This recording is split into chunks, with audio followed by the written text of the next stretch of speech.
엄마, 이게 어떻게 된 일이에요? 세금이 2천만 원이나 나왔대요. 뭐라고? 2천만 원이 무슨 말이냐? 내가 평생 모은 돈인데 통장에 돈이 없어요. 어떡해요? 결혼식 다음 달인데. 아이고, 내가 죽으려고. 어쩌면 좋아. 안녕하세요. 30년 동안 가족 간 돈 문제를 전문으로 다뤄온 세무사 이동현입니다. 방금 들으신 대화는 지난달 제 사무실에서 있었던 실제 상황입니다. 광주 북구에 사시는 김영희 여사님과 딸의 다급한 통화였죠. 김 여사님은 딸 결혼을 앞두고 전세 자금으로 1억 원을 보내셨습니다. 평생 아껴 모은 돈으로 딸 가정을 돕고 싶었던 마음이었죠. 그런데 송금 후 6개월 만에 갑자기 국세청 통지서가 날아왔습니다. 세무사님, 평생 모은 내 돈을 내 딸에게 준 것뿐인데 이런 세금이 있는 줄 알았으면 다르게 했을 텐데 안타깝게도 김 여사님의 경우는 특별한 경우가 아닙니다. 제가 매년 수백 명의 부모님들을 상담하면서 느낀 점은 대부분 자녀를 돕겠다는 마음으로 보낸 돈 때문에 예상치 못한 세금 폭탄을 맞고 계신다는 겁니다. 대전에 사시는 최영수 씨도 비슷한 경우였습니다. 미국 유학 가는 손녀를 위해 3천만 원을 보내셨는데 몇 달 후 갑자기 증여세 고지서가 날아온 겁니다. 손녀 공부시키는데 무슨 세금이냐 며 화가 나셨지만 이미 납부 기한이 얼마 남지 않아 급히 대출까지 받아 세금을 내셨습니다. 여기까지 잘 들으셨나요? 걱정 마세요. 제가 30년 세무 경력으로 얻은 노하우를 오늘 여러분과 나누려고 합니다. 이 영상 끝까지 보시면 자녀에게 1억 원을 줘도 단 한 푼의 세금도 내지 않는 방법을 알게 됩니다. 지금 바로 무료 구독 버튼을 눌러주세요. 앞으로도 이런 중요한 정보를 계속 받아보실 수 있습니다. 여러분, 왜 국세청에서 이렇게 가족 간 돈 거래를 자세히 들여다보는지 설명해 드리겠습니다. 세무사님, 예전에는 이렇게 까다롭지 않았는데 갑자기 왜 이러는 거예요? 제가 세무서 공무원들과 자주 대화하면서 알게 된 사실이 있습니다. 최근 우리나라 세금 수입이 예상보다 85조 원이나 부족해졌다고 합니다. 그러니 정부 입장에서는 세금을 더 거두어 드리고 싶은 거죠. 특히 충격적인 것은 2025년 5월부터는 세무 공무원이 세금을 많이 찾아내면 그 찾아낸 금액의 10%를 자기 월급 외에 추가로 받는 제도가 시작된다는 겁니다. 쉽게 말해서 세무 공무원들이 여러분 통장에서 세금 낼 거리를 찾아내면 그만큼 자기 돈이 늘어나는 거예요. 아이고, 그럼 더 열심히 뒤질 테니 큰일이네. 맞습니다. 예전에는 대형 기업이나 억대 연봉자만 세무조사 대상이었는데 이제는 일반 가정의 평범한 돈 거래까지 살펴보고 있습니다. 요즘에는 컴퓨터가 자동으로 모든 은행 거래를 검사한답니다. 우리가 생각지도 못한 돈 흐름까지 다 찾아내는 거죠. 대구에 사시는 이명숙 할머니 76세 이야기를 들려드릴게요. 손자에게 매달 150만 원씩 용돈을 보내셨습니다. 1년이면 1,800만 원이 되는데 이전에는 눈에 띄지 않았지만 요즘 컴퓨터는 이런 돈 보내는 모습을 금방 찾아내서 직원 조금씩 나눠서 주는 증여 아닌가 라고 표시합니다. 따로따로 보내면 괜찮다고 해서 그렇게 했는데 이제는 그것도 안 되는 거네요. 맞습니다. 국세청은 이제 개별 송금이 아니라 돈을 보내는 별표 방식 별표를 본다고 생각하시면 됩니다. 자, 잠시 정리해 볼게요. 지금까지 세금 폭탄을 맞은 분들의 사례와 요즘 국세청이 왜 이렇게 가족 간 돈 거래까지 살펴보는지 알아보았습니다. 이해가 잘 되셨나요? 이제부터는 어떤 경우에 주의해야 하는지 알려드리겠습니다. 제가 30년간 상담하면서 발견한 국세청이 특히 주목하는 4가지 위험한 패턴을 알려드리겠습니다. 첫째, 별표 일정한 주기로 같은 금액 송금하기 별표. 매달 20일마다 100만 원씩 보내드리는데 이거 괜찮을까요? 이런 패턴이 가장 위험합니다. 대구의 최형식 씨 71세는 취업준비생 손자에게 매달 170만 원씩 보냈다가 2년 뒤 세무조사를 받으셨어요. 결국 누적 금액 4천만 원에 800만 원이라는 세금을 내셨습니다. 둘째, 별표 송금 직후 자산 구입하기 별표. 창원의 박미영 씨 사례도 기억에 남습니다.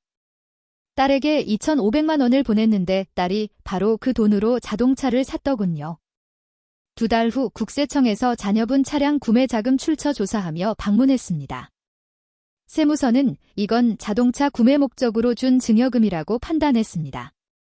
셋째, 별표 소득에 비해 많은 지출이 있을 때 별표. 제가 작년에 만난 분의 아들은 연봉 2,600만 원인데 갑자기 4천만 원짜리 결혼식을 올렸습니다. 세무서는 바로 누군가 도와준 것 아닌가 라며 부모의 계좌를 조사했습니다. 넷째, 별표 미성년자 계좌로 돈 보내기 별표. 손주 대학 갈 때 써라 하고 초등학생 손주 통장에 매달 저금하는 경우 국세청은 특히 주목합니다. ATM 기록이나 송금자 추적을 통해 누가 입금했는지 다 알 수 있어요. 여기까지 잘 이해하셨죠? 이런 방식으로 돈을 보내면 세무서가 금방 눈치채게 됩니다. 그럼 이제 어떻게 해야 할지 알려드릴게요. 그럼 우리 같은 노인네들은 자식 손주 도울 방법이 없는 거예요? 아닙니다. 방법은 있습니다. 이제부터 제가 알려드릴 비법만 잘 따라하시면 됩니다. 먼저 여러분이 알아두셔야 할 중요한 기준이 있습니다. 얼마까지는 세금 없이 줄 수 있나요? 기준은 간단합니다. 부모가 성인 자녀에게 별표 10년간 총 5천만 원까지 세금 없음. 별표 조부모가 미성년 손주에게 별표 10년간 총 2천만 원까지 세금 없음. 별표 형제 자매나 삼촌 이모가 조카에게 별표 500만 원 세금 없음. 중요한 점은 10년간 누적 금액이라는 겁니다. 예를 들어 2020년에 3천만 원, 2024년에 3천만 원을 자녀에게 줬다면 총 6천만 원 중 5천만 원 초과분인 1천만 원에 대해 세금이 부과됩니다. 그럼 10년 전에 증여한 건 괜찮은 거네요. 맞습니다. 10년이 지나면 다시 새롭게 한도가 적용됩니다. 하지만 그렇다고 한 번에 큰 금액을 주면 위험해요. 자, 이제 중요한 부분입니다. 잘 들어보세요. 제가 30년 경력으로 터득한 안전하게 가족을 돕는 5가지 방법을 알려드리겠습니다. 첫째, 별표 송금 메모 제대로 활용하기 별표. 이게 뭐 그렇게 중요한가요? 네, 정말 중요합니다. 가장 간단하면서도 효과적인 방법이죠. 돈을 보내실 때 이체 메모 안에 무엇을 위한 돈인지 구체적으로 적어주세요. 4월 생활비, 대학 등록금, 병원비 지원, 월세 보조 이런 식으로요. 절대로 사랑의 용돈 같은 애매한 표현은 쓰지 마세요. 둘째, 별표 큰 돈은 나눠서 주세요 별표. 세무사님, 그럼 딸 결혼한다고 1억을 한 번에 주면 안 되는 건가요? 그렇습니다. 한 번에 큰 금액을 주시면 국세청이 바로 주목합니다. 부산의 정미형 씨, 63세는 결혼하는 딸에게 전세 자금 1억 5천만 원을 한 번에 보냈다가 결국 3,240만 원이라는 어마어마한 세금을 내셨습니다. 여러분, 이렇게 하세요. 10년 동안 5천만 원까지는 세금 없이 줄 수 있으니 올해 5천만 원, 내년에 5천만 원 이렇게 나눠서 주는 겁니다. 나머지는 차용증을 작성해서 빌려주는 방식으로 하세요. 차용증이요. 그게 뭔지도 모르는데 나중에 돈 돌려받으라는 말씀이세요. 걱정 마세요. 차용증만 있으면 돌려받지 않아도 됩니다. 중요한 건 서류를 제대로 갖추는 것이에요. 셋째, 별표 차용증은 이렇게 작성하세요 별표. 차용증은 돈을 빌려줬다는 증거 서류입니다. 이렇게 작성하세요. 별표 금액은 숫자와 한글로 함께 쓰세요. 2. 금 1억 원정, 금 1억 원정. 별표 어떤 목적으로 빌려주는지 명확히 쓰세요. 2. 자녀 전세 자금 지원. 별표 상환 계획을 구체적으로 쓰세요. 2. 2026년부터 매월 50만 원씩 상환. 별표 부모님과 자녀가 함께 있는 자리에서 도장보다는 자필 서명하세요. 별표 날짜도 꼭 써주세요.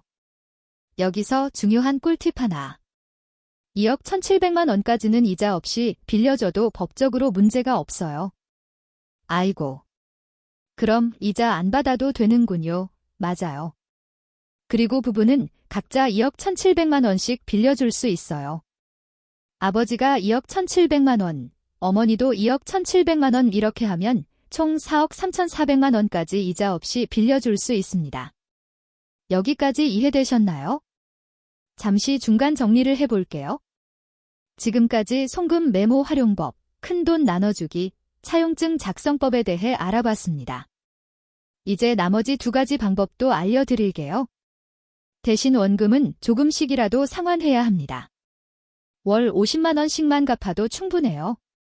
이체 메모에 원금 일부 상환이라고 꼭 적으세요. 그런데 우리 아들이 돈을 못 벌면 어떡해요? 매달 50만 원도 부담될 텐데 걱정 마세요. 그럴 땐 상환계획 변경 약정서를 작성하면 돼요. 사업 부진으로 상환계획을 변경합니다. 향후 1년간은 월 10만 원만 상환하고 사업이 회복되면 원래 계획대로 상환하겠습니다라고 써서 다시 서명하면 됩니다. 대전의 강정희 씨, 67세는 아들 창업자금으로 1억 원을 빌려주었어요. 처음엔 매월 이자와 원금을 잘 갚았지만 아들의 사업이 어려워졌어요. 아들한테 돈 독촉했다간 며느리랑 사이 다 틀어질 텐데 강 씨는 영리하게 대처했습니다. 아들에게 한 달에 5만 원이라도 보내라고 했어요. 아들은 매달 조금씩이라도 송금했고 이체 메모에 3월 원금 일부라고 꼼꼼히 적었습니다. 또한 상환계획 변경 약정서도 작성했죠. 덕분에 세무조사에서 아무 문제 없이 통과했습니다. 넷째, 별표 증거자료를 꼭 모아두세요. 별표. 무슨 증거를 모아둬야 하나요?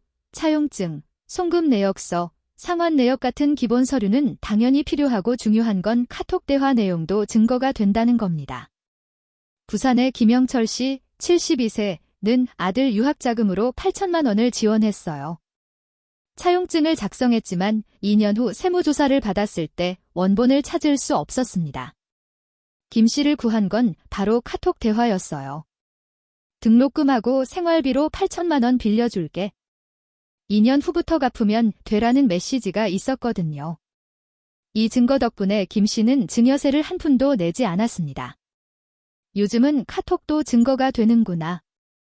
세상 참 내 모든 기록이 중요합니다. 5년 동안은 꼭 보관하세요. 다섯째, 별표 현금보다는 계좌 이체가 안전해요. 별표. 그냥 현금으로 주면 안 걸리지 않을까요? 아닙니다. 현금은 더 위험합니다. 요즘 국세청은 현금 거래를 더 철저히 감시해요. 하루에 1천만 원 이상 현금을 뽑으면 자동으로 국세청에 알려지고 999만 원씩 여러 번 뽑아도 쪼개서 뽑았다고 의심받아 신고됩니다. 수원의 장씨, 70세는 딸 전세금을 마련해 주려고 7일 동안 매일 900만 원씩 인출했다가 세무조사를 받았어요. 결국 증여세를 내야 했죠. 그럼 어떻게 해야 하나요? 가장 안전한 방법은 직접 비용을 내주는 거예요. 등록금이면 학교에, 전세금이면 집주인에게, 병원비라면 병원에 직접 내세요. 그리고 영수증을 꼭 보관하세요. 인천의 이수진 씨, 59세는 딸의 대학 등록금 1,200만 원을 직접 학교로 납부했어요. 세무서에서 질문이 왔을 때 등록금 영수증만 보여주니 더 이상 조사하지 않았습니다. 우리 노인네들은 이런 복잡한 걸 어떻게 다 기억해요? 걱정 마세요. 제가 다시 한번 정리해 드릴게요. 여러분이 꼭 기억하셔야 할 것은 첫째, 가족에게 돈을 줄 때는 송금 메모를 구체적으로 적으세요. 둘째, 큰 금액은 나눠서 주세요. 10년 동안 5천만 원까지는 세금 없음. 셋째, 차용증을 꼭 작성하고 원금을 조금씩이라도 상환받으세요. 넷째, 모든 증거 자료를 5년 이상 보관하세요. 다섯째, 교육비, 의료비는 직접 기관에 납부하세요. 여기까지 잘 이해되셨나요? 이 5가지만 기억하셔도 큰 도움이 될 거예요. 지금부터는 실제 세무조사가 나왔을 때 어떻게 대처해야 하는지 알려드리겠습니다. 여러분, 이 부분도 정말 중요하니 끝까지 들어주세요. 만약 세무조사 통지서가 날아왔다면 당황하지 마시고 이렇게 하세요. 첫째, 별표 세무사에게 즉시 연락하세요. 별표. 비용이 들더라도 전문가의 도움을 받는 것이 좋습니다. 둘째, 별표 모든 증거 자료를 정리하세요. 별표. 통장 거래 내역, 차용증, 카톡 대화, 영수증 등을 모두 모아서 세무사에게 보여주세요. 셋째, 별표 솔직하게 대응하세요. 별표. 진짜 생활비나 교육비였다면 당당하게 주장하되 증거가 부족한 부분은 인정하는 게 나을 수 있습니다. 안산에 사시는 박종철 씨, 75세는 손자에게 10년간 매달 200만 원씩 총 2억 4천만 원을 보내셨어요. 세무조사가 나왔지만 다행히 박 씨는 병원비 영수증, 대학 등록금 납입증, 월세 계약서 등을 모두 보관하고 계셨어요. 덕분에 2억 4천만 원 중 1억 7천만 원은 생활비, 교육비로 인정받았고 나머지 7천만 원만 증여로 인정되어 1,400만 원의 세금만 내셨습니다. 증거가 없었다면 최대 5천만 원까지 세금을 내야 했을 거예요. 자, 지금까지 잘 따라오셨나요? 이제 마지막으로 특별한 정보를 하나 더 알려드리려고 합니다. 바로 배우자 간 증여에 관한 내용인데요. 많은 분들이 잘 모르시는 부분이라 꼭 알려드리고 싶습니다. 세무사님, 제 재산을 아내에게 증여하면 세금이 어떻게 되나요? 배우자 간 증여는 다른 가족보다 훨씬 세금 혜택이 큽니다. 10년간 무려 6억 원까지 증여세 없이 주실 수 있어요. 6억이나요? 그럼 다른 가족보다 훨씬 유리하네요. 맞습니다. 자녀에게는 5천만 원, 손주에게는 2천만 원만 비과세인데 배우자에게는 6억 원까지 가능해요. 게다가 함께 사는 배우자끼리는 생활비로 주고받는 돈은 금액에 상관없이 증여세가 없습니다. 서울에 사시는 박춘배 씨, 78세의 사례를 말씀드리겠습니다. 박 씨는 본인 명의 아파트를 팔아서 5억 원을 아내 통장으로 보냈어요. 세무서에서 연락이 왔을 때 결혼 50년 동안 함께 모은 재산이고 아내가 관리하는 게 편해서 보냈다고 설명했더니 6억 원 이하라 증여세를 한 푼도 내지 않았습니다. 그런데 여기서 중요한 점. 배우자에게 재산을 증여하면 나중에 상속 문제가 간단해질 수 있어요. 만약 남편이 먼저 돌아가시면 아내 명의 재산은 바로 아내의 것이 되니까요. 상속 과정이 간단해지고 상속세도 줄일 수 있는 방법입니다. 그런데 아내에게 다 주면 나중에 아이들에게 문제가 생기지 않을까요? 좋은 질문입니다. 배우자에게 재산을 증여할 때는 가족 간 합의가 필요해요. 어떤 분들은 공증위원장을 함께 작성해서 아내가 나중에 자녀들에게 어떻게 재산을 나눠줄지 미리 정해놓기도 합니다. 대구의 김영호 씨, 75세는 5억 원을 아내 명의로 바꾸면서 공증위원장을 작성했어요. 아내가 먼저 돌아가실 경우 이 재산은 장남과 차남에게 각각 2억 5천만 원씩 나눠준다라고 명시했습니다. 가족 간에 미리 명확히 정해놓으니 모두가 안심할 수 있었죠. 배우자 간 증여를 활용할 때는 이런 몇 가지 팁도 기억하세요. 첫째, 증여 계약서를 꼭 작성하세요. 증여인지 아닌지 명확히 해두는 게 중요합니다. 둘째, 증여세 신고는 증여받은 날부터 3개월 이내에 해야 합니다. 신고하지 않으면 가산세가 붙어요. 셋째, 배우자 증여 후 5년 안에 이혼하면 세금이 추징될 수 있으니 주의하세요. 넷째, 부동산을 배우자에게 증여할 때는 등기부등본에 증여라고 명확히 기재하는 게 좋습니다. 이렇게 배우자 간 증여를 활용하면 가족 재산을 합법적으로 보호하고 세금도 아낄 수 있습니다. 자, 이제 거의 다 왔습니다. 지금까지 설명드린 내용 잘 이해되셨나요? 제가 지금까지 알려드린 방법들을 잘 기억하시고 활용하시면 어렵지 않게 세금 문제를 피하실 수 있어요. 여러분, 2025년 5월부터는 세무 공무원들이 세금을 추징하면 그 10%를 포상금으로 받는 제도가 시작됩니다. 더 이상 우리는 가족이니까 괜찮겠지라는 생각은 버리셔야 합니다. 대신 오늘 배우신 방법대로만 하시면 세금 폭탄은 피하실 수 있습니다. 준비된 사람은 아무 문제 없이 통과하고 준비 안 된 사람은 몇 천만 원의 세금을 내게 됩니다. 우리 가족의 소중한 재산을 지키는 것은 결국 여러분의 준비에 달려 있습니다. 여러분, 오늘 들으신 팁 중 하나라도 실천하신다면 큰 세금 걱정 없이 자녀들을 도울 수 있을 거예요. 이 영상이 도움되셨다면 밑에 좋아요 꾹 눌러주시고 세금 정보 잘 봤습니다 하고 댓글도 남겨주세요. 여러분의 댓글 하나가 더 많은 분들에게 이 중요한 정보가 전달되는데 큰 힘이 됩니다. 손주들 사진 구경하듯 가끔 들어와서 더 많은 정보 얻어가세요. 여러분의 소중한 재산 지키는데 항상 도움 드리겠습니다. 건강하고 행복한 노후 보내세요. 감사합니다. 변화하는 금융 환경 속에서 정보를 아는 것은 필수적입니다. 사랑하는 가족을 돕고자 하는 마음의 무게는 크지만 복잡한 세금 세계를 헤쳐나가는 것은 때때로 이 사랑의 행동을 예상치 못한 부담으로 변하게 만들 수 있습니다.